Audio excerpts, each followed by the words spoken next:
اعوذ باللہ من الشیطان الرجیم بسم اللہ الرحمن الرحیم رب اشرح لی صدری ویسر لی امری واحلل عقدۃ من لسانی یفقہوا قولی۔ منتخب احادیث اکرام مسلم، مسلمان کا مقام۔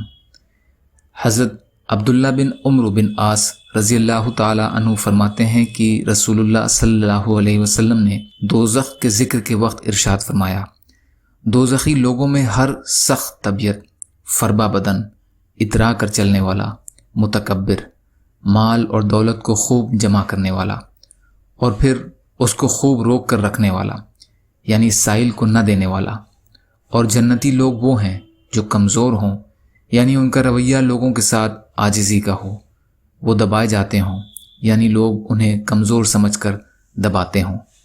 مسند احمد، مجمع الزوائد۔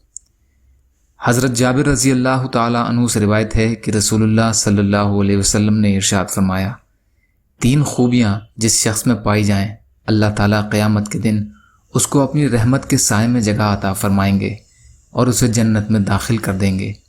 کمزور سے نرم برتاؤ کرنا، والدین سے مہربانی کا معاملہ کرنا اور غلام سے اچھا سلوک کرنا۔ ترمذی۔ یا اللہ ہم سب کو کہنے سننے سے زیادہ عمل کی توفیق عطا فرما۔ یا اللہ مظلوموں کی مدد فرما، ہم سب کو اپنی استطاعت کے بقدر اپنا حق ادا کرنے والا بنا۔ یا اللہ رحم کا، کرم کا، عافیت کا معاملہ فرما، جو پریشان حال ہیں ان کی پریشانیوں کو دور کر دیجیے، جو بیمار ہیں انہیں صحت عطا فرمائیے، جو قرض میں ہیں ان کے قرضوں کو ادا کرا دیجیے۔ یا اللہ آپ قادر مطلق ہیں، ہر شے پر قادر ہیں، آپ کے لیے ہر چیز آسان ہے، ہمارے لیے بھی آسانیاں پیدا فرمائیے، ہر خوف کی چیز سے امن عطا فرمائیے۔ یا اللہ ہر خیر کی چیز میں برکت عطا فرمائیے۔ یا اللہ ہر شر کی چیز سے ہمیں محفوظ کر دیجیے۔ یا اللہ آپ جیسا بہتر سمجھیں ویسے ہماری حفاظت فرمائیں۔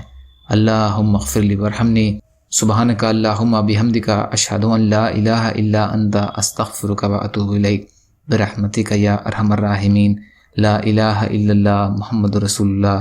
السلام علیکم۔